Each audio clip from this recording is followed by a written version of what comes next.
Hello there! This is Regicide Legacy, a cooperative card game campaign for 1 to 4 players, designed by Badgers from Mars with art by Sketch Goblin. It's fun sentences to say.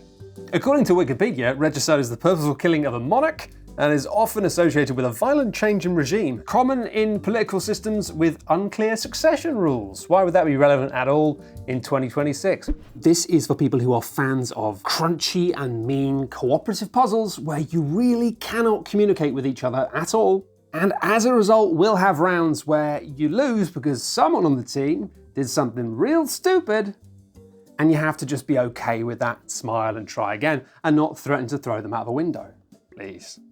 Opening up this box, you will quickly reveal a 12 mission campaign, with each of these boxes containing everything you need for the mission and a kind of blister pack style tear open treat for if you actually manage to complete the mission.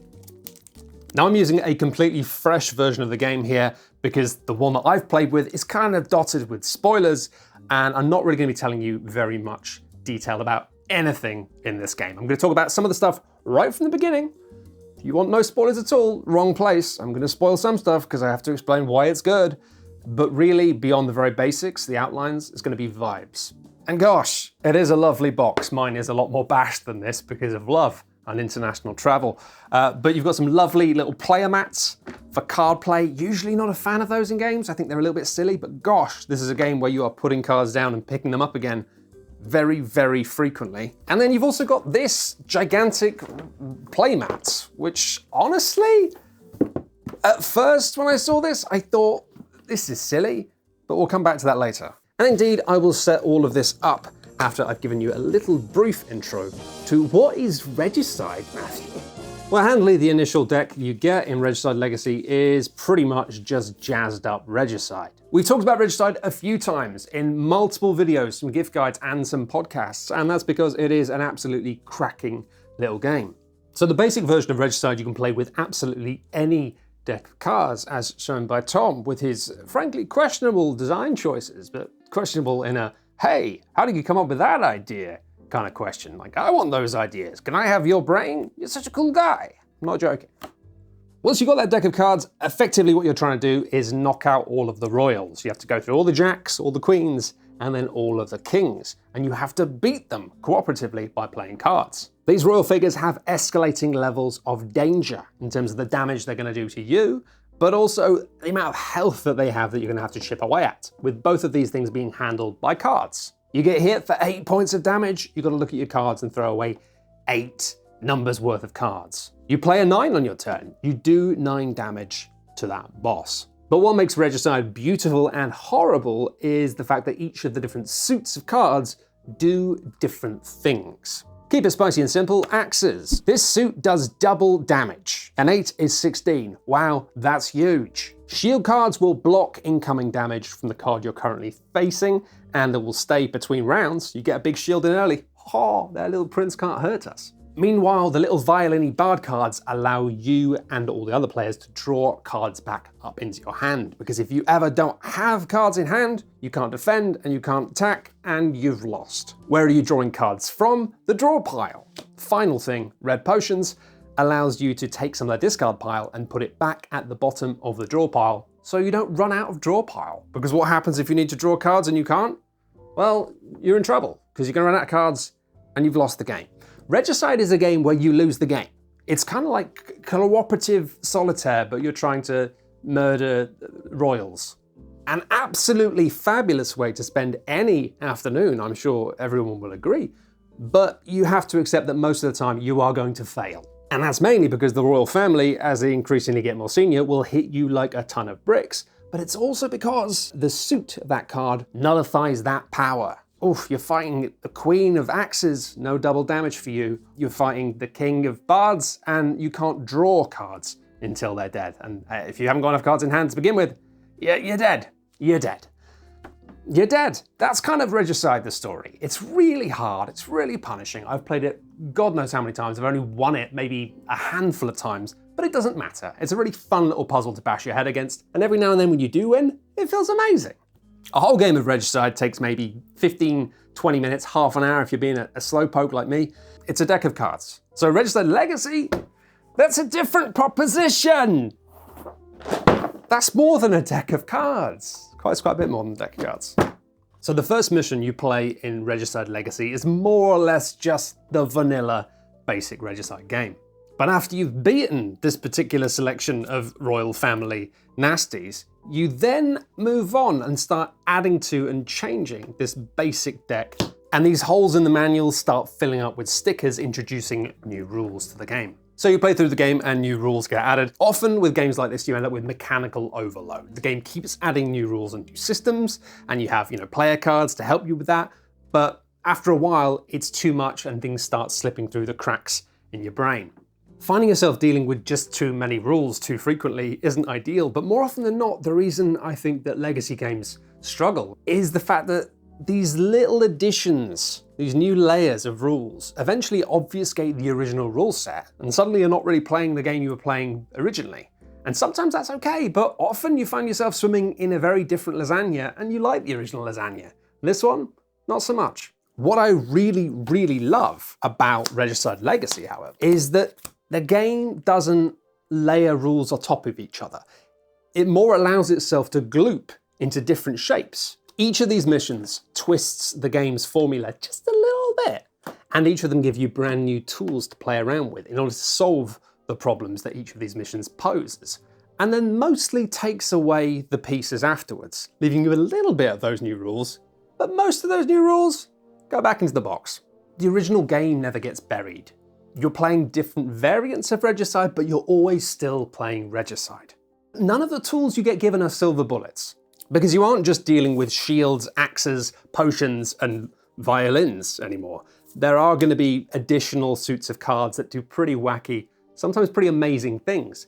But there's no action in this game that doesn't come with some form of risk. Now, a new mechanic which is introduced to the game almost immediately at the start is corruption. When you play a corrupted card, it ignores the immunity of the card that you're fighting, which means, yes, you can deal double damage to a card that would normally stop double damage being dealt. How many delts did a dealt double damage if a double damage could dealt delts? If you don't play Regicide, you probably think I've lost my marbles a little bit here, but if you do play Regicide, that's huge. It means you can protect yourself when up against that big shield enemy. It means you can draw cards when up against those flipping bards. And all it costs is banishing one card from the top of your draw deck. I mean, that could be fine. It could be fine. It's fine. It could be fine. That's not fine. That's really bad. And almost all of the new stuff which you get in these little packets is like that. Yes, you can do something really cool, but Regicide Legacy very rarely gives you things that just feel like treats. It just gives you new tools. It means that, yes, you do get your moments to shine where you can go, oh no, what do we do? How about this and this? And everyone goes, woo! And they all carry you out of the restaurant and everyone claps. But mainly the star of the show here is the puzzles. And when this game gives you all a bunch of brand new powers, it doesn't have to be that measured with it, because mostly you don't get to keep them. This is the puzzle, here's some new cards, and then at the end of that mission, you might get to keep one of them. All right, you can keep one of those special cards, but the rest of them, put them back in the box. So let's just say you get a whole new suit to play with. Oh, powerful. Then maybe at the end of that mission, you get to keep one of those cards, and the rest of them all have to go back in the box. So yes, you still have a powerful card, and you have a new rule of how that card works, but you just have one card in the whole deck, which means it will come up, but it's not, you can't really rely on it. This means that all of these missions can be pretty well balanced. There's no opportunity for you to zoom off into the distance and just become incredibly dangerous in a way that the game can't predict. And it means that rather than just piling on more and more stuff, each of these missions has you reappraising the core puzzle of Regicide, thinking about it in ways you haven't before. This thing that you don't do, because why would you do that? It's not a good idea. Maybe it is a good idea now. This is a blank player helper that you get at the start of the game. And these are all new rules, new things that can happen during a turn. It is remarkable that even when this is all filled up, it doesn't feel that much more complicated. And I think that's because these cards are just peppered through. They are important things, but they're not constant things. They're not rules you're constantly having to crunch through with your mind. They're rules that each game you might crunch through in your mind once, and then you can forget about it again. That sounded like I was doing an accent. I just lost the ability to speak. This system of giving you things and then taking them away, it feels like it might be annoying, but honestly, some of the new powers you get to use in Regicide Legacy feel like they're going to be ridiculous, right? You think, well, how is the shape of the game going to remain the same when I can do this? But every single time, it doesn't change the core game. It just casts a shadow on the game that allows you to reappraise Regicide, look at it from a different angle and go, huh, what a cool game. Honestly, as a whole arc, it just feels like a love letter to Regicide, which might feel like, I don't know, navel-gazing and silly if I didn't love Regicide as well, and if a lot of you didn't love Regicide as well. It's a game that knows why Regicide is really good, which sounds obvious, but often designers don't quite get their own games. It's more common than you think. They do. And it wouldn't be a celebration of Regicide if it wasn't really mean. So yes, all the new powers you get come with costs. You do, however, occasionally get some nice little treats. As you play through the game, you're going to unlock relics, these magical items that just add new permanent rules are always in play.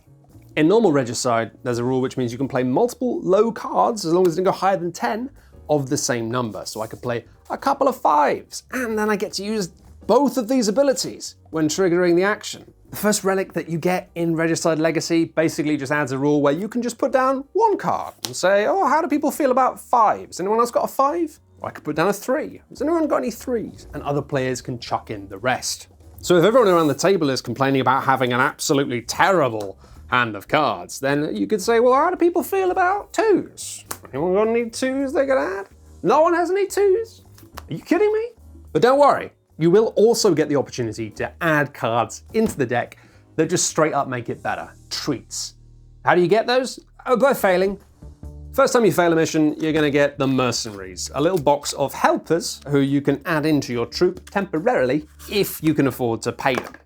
Now there's some lovely stuff in here, so I'm not going to specifically spoil all of it, but effectively, every time you fail a mission, you get 1 fictional coin. You can get 1 coin's worth of Mercenary. Fail again, 2 coins, so now you can get 3 coins worth of Mercenary. Oh no, you failed again. 6 coins worth of Mercenary? Eventually you will do the mission. Eventually you will win. I really love that this shop of mercenary cards doesn't feel like a consolation prize. It's an integral part of solving the puzzle. Because when you go into a mission, you kind of expect to lose the first time you play it. But it's at that point of loss that you're probably just starting to understand what the puzzle is and what you have to do to win. And at that point, you get to actually have a conversation with people about what tool you need to add. What's the best thing right now? Because it's not just a case of having 1 card that's better than all the other cards. What's the specific tool we need now? Now there was one mission where we felt like we were repeatedly failing because we just weren't drawing a specific card. We had a really good card from a previous mission and we needed it in order to win, or at least that's what it felt like. Turned out that mission was broken and has now been patched. So in the latest version of the game, that won't be a problem. But it's just to say, this game is brilliant, I think, but it's not perfect. Let's go back to this neoprene mat. Now initially, this just seemed silly. It's quite a lot of space, all these different sections. Does this really need to be here? Well, initially, no. But as the missions go on, it starts to get a little more complicated, and actually I realized that having all of these very specific spaces, okay, this is where the draw cards, this is where the discard goes, this is the mission zone, this is the banished pile. You do need all of this delineated, and if you just had it out on the table in different areas, it would be a lot harder to keep track of the weird, wacky stuff going on. I was equally skeptical of these little like ring pull trackers. Do I really need a little golden circle to go over the health and attack damage of a monster to keep track of it? At the start, no. Later on, yeah, things get really funky for reasons I won't go into, but yeah, these are incredibly useful later on. And that's why it's such a shame that the printing on these playmats runs so close to the edge. There's a natural curl at the edge of these neoprene things, which means you end up having to fight that whilst leaving these things hovering around the lower numbers. And for a lot of the game, you will be having these things hovering around the lower numbers. This perma-curl seems like a silly thing to be complaining about, admittedly, but when you're working with a material that should be making every aspect of the game smoother, it just feels unfortunate. The addition of story to Regicide initially felt a little bit bumpy, but a few missions passed, I started making some connections, and the charm of this thing just started to seep into my bones. All of these player playmats are art of the different locations that you visit throughout the campaign, and I like that. The flipping boxes! As you go through the campaign, the missions you've done, you flip them over, and it creates this little tapestry of cardboard that reflects the journey that you take across the world. And each of these little story cards that you read out, it's never too much text, and on the back you've got like pictures of the characters that are involved in the story. These are both a nice little reminder of, I'm sorry, who the heck was that? But they also allow you to begin to establish a bit of a meta with the cards in your deck. Because each of the cards in your deck is a named character. This is Herbod. He's a legend, I love Herbod. And occasionally the characters from your deck of cards will appear with little speaking parts in the story. And you'll see a picture of Crozarum and you'll go, ah, Crozarum, I know him. These gentle intermissions imbue the characters on the cards that you're playing with a little bit of character. And just like with real characters in real life, sometimes you won't like him. This is James. I don't like James. I think he's a dick. In my campaign, James is actually an incredibly powerful character. He's invaluable as a part of our deck. I still don't like him. And that's not a complaint. I think that speaks volume to the success with which this game is able to imbue these simple graphic illustrations with some genuine character. This gentle focus on the characters as characters is really nice. There's a mechanic that pops up in the game where you often need to find a character to do something to them, and it asks you to look for features. You'd be like, find the warrior halfling that has a little key on his belt, and you get to do a little sort of spot the difference. Oh, it's Theodoric! Now on camera, I can imagine that these cards probably look a little flat, and the sleeves don't help with that. But there's an unexpected richness to the characters and the character art here, or albeit one that never gets in the way of the actual game that you're playing. The majority of the time, when you play a card, I'm gonna play a 3 of Axes. But every now and then, I'll be playing Theodoric, the halfling warrior. And I don't want to spoil the contents of these boxes, but some of the allies that you're going to be encountering and some of the enemies that you're going to be encountering during this campaign are wonderful, to the point that it's a real shame that you often then just have to put them back in the box again afterwards, where they might live for eternity.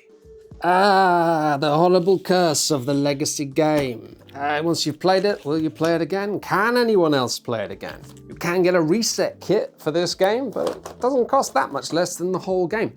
This brings us on to something that might be a problem. I'm not sure this is a Legacy game, and I'm also not sure that if that's a problem or if I care. Yes, it's a Legacy game in as much as it's something that you play through once. You're adding stickers, you're changing things. Nothing's ever destructive, but it's enough that you do need a reset pack if you want to play the game again. For me, what makes a Legacy game is that sense that decisions you make early in the game are going to come back and have consequences that you feel later on. Now, the best ones do this within the framework of the game. I think Pandemic Legacy is still one of the only ones to have really nailed that, in the fact that it saw you playing the actual game on a turn-by-turn basis in different ways because you were trying to both do well now, but also manipulate some giant invisible meta in the future. Mwah, kiss a chef. And in Regicide Legacy, there is none of that stuff. At the same time, it doesn't have the thing that a lot of rubbish Legacy games have, giving you a multiple choice question early on and then you play 10 games just wanting to find out what did that do? And the answer is always incredibly disappointing. The decisions you make whilst playing a game of Regicide Legacy are deep and juicy and broad. But between missions, it's a lot more limited. You have some limited choice about which cards you can upgrade. You've got no steer on any of the story stuff, and there's no kind of meta involving how well you succeed or fail. So if you go into this expecting some cause and effect stuff, then you might be disappointed. At the same time, this does have what an awful lot of Legacy games lack. It's a game that you actually want to keep playing over and over again. At no point was I persisting with the campaign of this game just to see what would happen later. I'm always playing it because it's fun to play it right now. I think it took us about 20 hours of brain-burning sessions to get halfway through this campaign. And not once did we stop playing this game because we wanted to do something else. Every time we stopped playing this game, it was because we needed to do something else, because our brains had turned to jelly. I need to lie down, but as soon as my brain works again, I'm gonna come back and I'm gonna win this.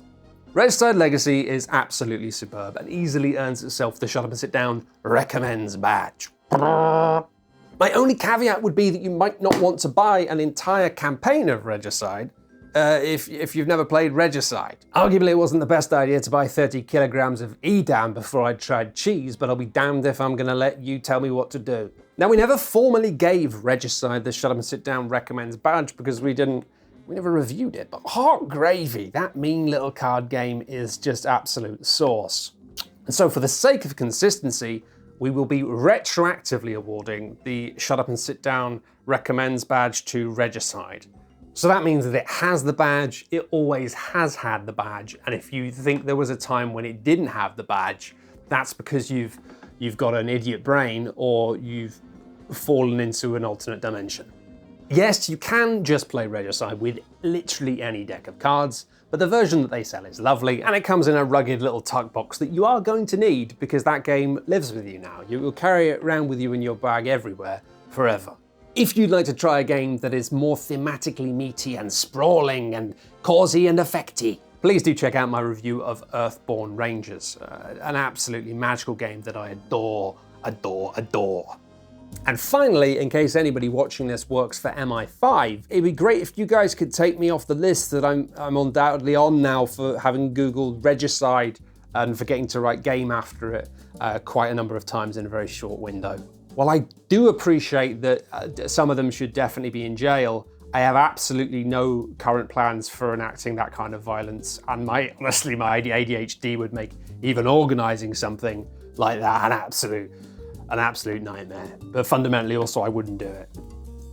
Having said that, I am still an immediate threat to the corgis and swans. Thank you for watching, goodbye!